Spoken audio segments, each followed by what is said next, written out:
Alors, petit retour de cette configuration à la 70 Polini avec le radiateur de 125 Cagiva Blues avec la pompe à eau Bosch branchée en direct sur l'allumage là via des régulateurs. Donc le Polini W là 70 il chauffe énormément.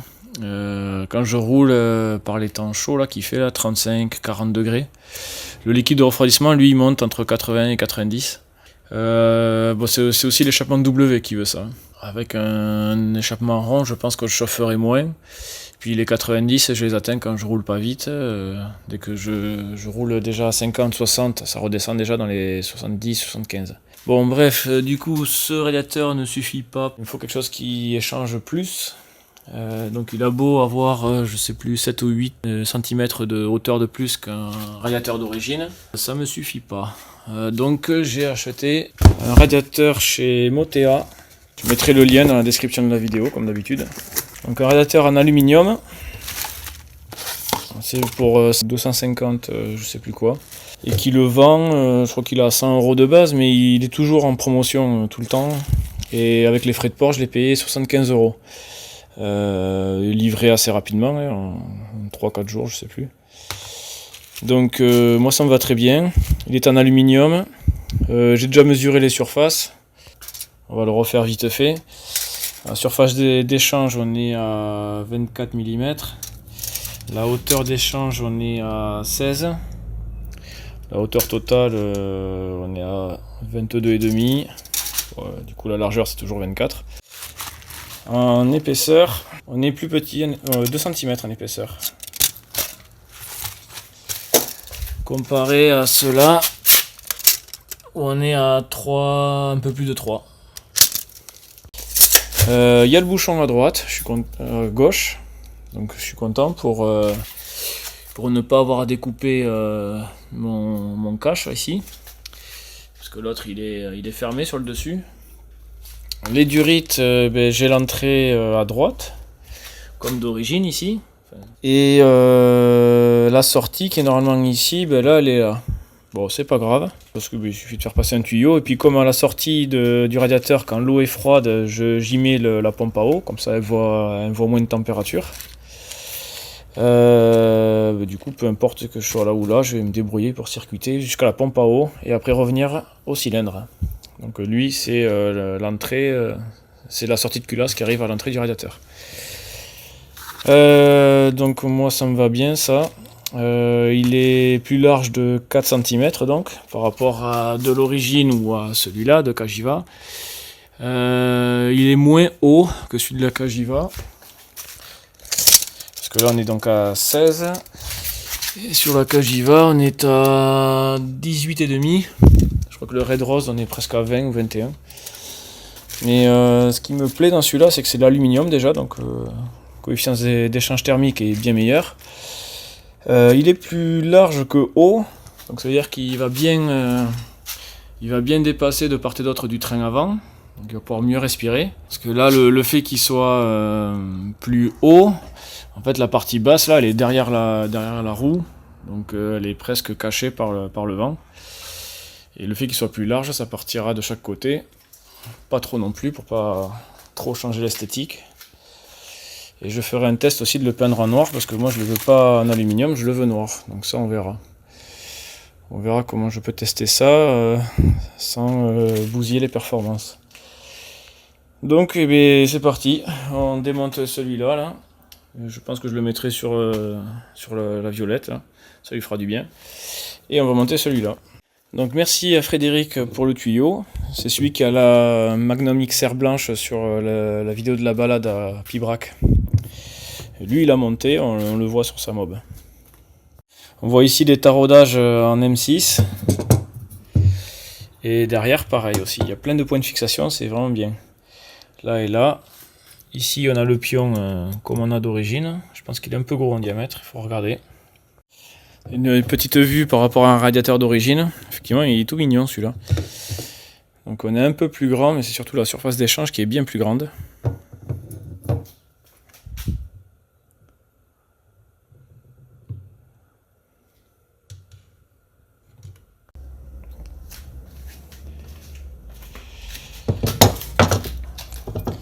Avec la petite équerre Ikea. J'ai roulé quelques kilomètres avec ça, quoi. Bon, je viens de mesurer. Ici, on a un diamètre 10. Ici, je ne l'ai pas mesuré celui-là. Diamètre 10 aussi sur le moteur d'origine, radiateur d'origine. Et celui-là, on est en diamètre 11. Donc on ne peut pas réutiliser le support supérieur. Évidemment, il ne faut pas le monter en force puisque c'est censé glisser quand le moteur il monte et il descend. Donc je vais le garder comme ça, tel quel de côté. Comme ça, je le remonterai directement sur la violette. Et je vais recréer de toutes pièces un support sur celui-là. Et sur le même principe, là, je verrai comment intégrer les écopes. Donc déjà, le bouchon du bon côté, ça c'est bien ça. Bon, petit retour sur la pompe à eau Bosch, là. J'en suis très content. Hein. Donc même à 90 degrés de liquide de refroidissement, elle fonctionne toujours. En même temps, elle est prévue pour les voitures, et les voitures fonctionnent à 90 voire 110 dans les cas les plus chauds. Mais comme c'est une pompe accessoire, je suis pas sûr qu'elle voie autant de chaleur, j'en sais rien. Bon, en tout cas, là, ça va marcher. Bon, comme l'autre, je repars d'une équerre Ikea. Je coupe le bout là. Ça, c'est l'anthrax pile poil qui va dessous, qui va bien. Voilà, il bavuré. Et donc ça se monte en lieu et place. Sans même avoir retouché les trous. Donc on va pouvoir se façonner ça. Et puis surtout, c'est raide là, avec ces petits renforts là. C'est vachement raide. Bon, dans mon bazar, j'ai trouvé de l'acier bien rigide, donc je vais pas m'embêter. Pour ici, je vais mettre une patte en acier, tout simplement. Là. Une patte que je vais plier de l'angle qu'il faut. J'ai trouvé ça pour en bas. C'est pareil, c'est un acier hyper raide. Je vais m'amuser à le plier là. Je vais le fixer là et là, tout simplement. Donc là, je serai impeccable, aligné. Faire un rayon de pliage pour pas trop fatiguer la matière. Donc je vais me servir d'une clé à pipe là pour avoir l'arrondi. Voilà, très bien. Qui me semble bien. Donc je vais tracer en noir là où je mettrai les vis après. Qui me semble bien aligné entre l'arête au-dessus de l'écope et le réservoir. Donc ça me semble pas mal. Et à la fois, ici, on vient pas toucher le bouchon. Il faut que je fasse quelque chose pour la gaine de frein.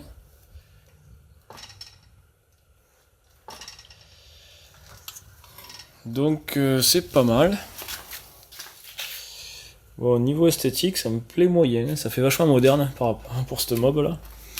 Ça fait très moderne. Faut arriver à le cacher le plus possible, ce radiateur. Vu de face, c'est pas vraiment choquant par rapport à une origine, parce qu'il a à peu près la même forme, c'est juste qu'il est plus gros quoi. Mais bon, j'espère pouvoir le peindre en noir quand même, parce qu'il est trop flashy, trop voyant. Ça me plaît pas, ça fait trop tuning.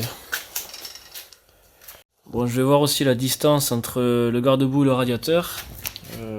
C'est pratique de le filmer parce que je vais pouvoir voir la vidéo après. Parce que quand je suis dessus, je le verrai pas.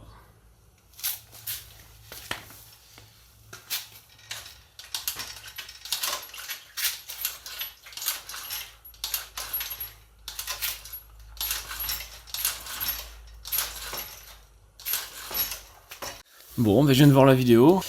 Donc ça me va. Cette position me va bien. Ça me va bien parce que au niveau de la butée, ça passe.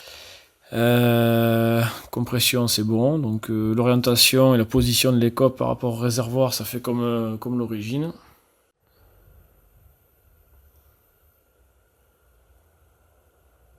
Toujours avec la clé là pour avoir l'arrondi. Bon, et bien pas trop mal. Hein. J'aime bien quand tout est préassemblé comme ça, mais pas serré. Et qu'il y a tout qui branle comme ça là. Ça veut dire qu'une fois que ça sera serré, il y aura un peu de jeu là où il faut, ça sera pas sous contrainte, c'est parfait ça. Et voilà. Bon, c'est moche, mais une fois peint en noir et derrière les écopes, on verra plus rien. Et surtout mécaniquement, c'est sain, c'est fonctionnel, c'est rigide et costaud, c'est très bien. Bon très bien, ça se fixe bien, ça se tient bien. c'est bien centré. Donc moi ça me va. Ça me va très très bien. Pour monter les écopes, c'est des vis M6 normalement qui se montent là. Mais ce que je vais faire, c'est que je vais prendre une vis et faire découper une encoche comme ça là. Et comme ça je passerai la vis, la tête de vis par dessous. Les ailettes intérieures, je les ai épilées là pour les enlever, là ça se fait bien là. C'est tellement fin là, il n'y a plus qu'à prendre et à tirer dessus. Et du coup j'ai la place pour la tête de vis. Ça va faire ça. Donc c'est vraiment tout petit. Donc je vais le mettre comme ça à travers la vis ici. Et après je replierai les 3 pattes là que j'aurais découpées à travers les ailettes. C'est pour moi le montage le plus compact pour avoir l'écope le plus proche possible du radiateur. Bon, j'aurais pu faire aussi 2 trous taraudés, mais vu l'épaisseur et dans l'aluminium là, ça m'inspire pas du tout confiance. Donc voilà, avec une petite patte comme ça là, avec 2 griffes. Et voilà, ça fait une petite patte accrochée par derrière. Et tout ça collé à la loctite bleue en grande quantité. Et puis on va tester, on va voir comment ça tient. C'est vrai que de passer de M6 à M4, ça fait petit. Mais bon, pour tenir des écopes, normalement, ça devrait aller. On verra avec les vibrations. Donc pour faire le nouveau montage côté culasse, j'ai acheté une durite neuve d'origine BK51. Si ça vous intéresse de monter les sondes de température et que vous hésitez entre les 2 diamètres, entre 18 et 22 mm, sur une durite d'origine BK51, vaut mieux mettre le 22 mm parce que là ça nage un peu trop. Donc le 22, bon, ça rentre bien en force, mais ça rentre. Bon, idéalement il faudrait le 20, enfin, quoique le 22 ça va bien. Donc pour mon cas, ici c'est la culasse, là c'est le radiateur d'origine. Donc je vais faire comme le copain m'a conseillé pour le radiateur. Je coupe ici, je vais y mettre la sonde de température là. Ce morceau là je l'inverse. Ici je vais couper, je vais me brancher là, et là ça remonte au radiateur. Vu que j'ai l'embout de sortie du radiateur qui est coudé comme ça, ça devrait fonctionner. Bon, je me garde quand même le diamètre ici pour les culasses type origine, Bidalo, Malossi, etc. Et pour les Polini, ben, je mets un bout de durite en plus. Et du coup, durite sur durite. Et ben ça fuit, mais c'est pas grave. Au moins je peux changer de moteur et c'est facile pour moi. Voilà. Donc là on a le bout de durite classique de MK51, côté culasse donc, monté normalement. Et ça c'est le morceau qui reste monté à l'envers, vu qu'ici j'ai un gros coude vers le bas. Et du coup ben, je vais couper ici, ça c'est l'entrée du radiateur d'origine en haut. Ça je vais couper ici, le raccorder comme ça.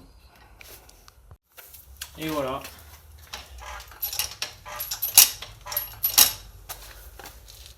Allez, très bien, j'ai trouvé ce bout de durite là qui va bien, qui rentre ici. Ce que je vais faire, c'est que je vais le mettre comme ça. Donc je vais couper là. Ici, je couperai au fond. Je couperai ici. Et ce petit bout de coude, je le mettrai à 90 degrés vers le haut pour aller rejoindre la pompe à eau qui sera derrière.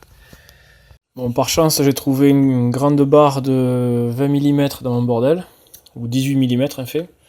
Donc elle rentre pile poil dans la durite, en force. Donc il n'y a plus qu'à mettre un collier et raccorder avec ça. Voilà, donc ça c'est ce qui va à la sortie du radiateur. Je vais le brancher ici, ça arrivera dans la pompe à eau. Et voilà. Donc 2 colliers ici et c'est terminé.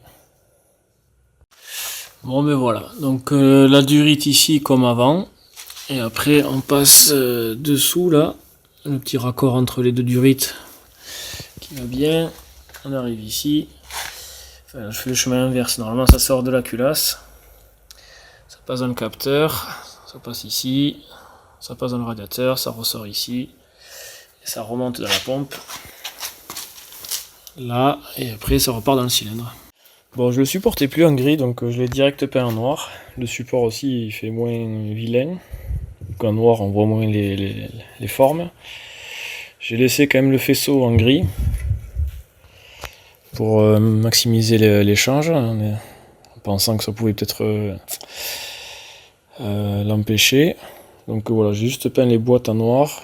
Sur ce bouchon là, il y avait un joint torique qui était simplement écrasé entre la tête de vis et le radiateur. Mais c'est pas comme ça qu'on monte un joint torique. Un joint torique, c'est dans une gorge pour maîtriser l'écrasement, et c'est pas le joint qui arrête le serrage par son écrasement. Donc je l'ai viré, j'ai trouvé un joint de plomberie et j'ai mis de la pâte à joint partout dessus, et bien serré, un joint plat là, papier, et bien serré fort là, de plomberie, c'est très bien. Voilà, les vis collées à la loctite.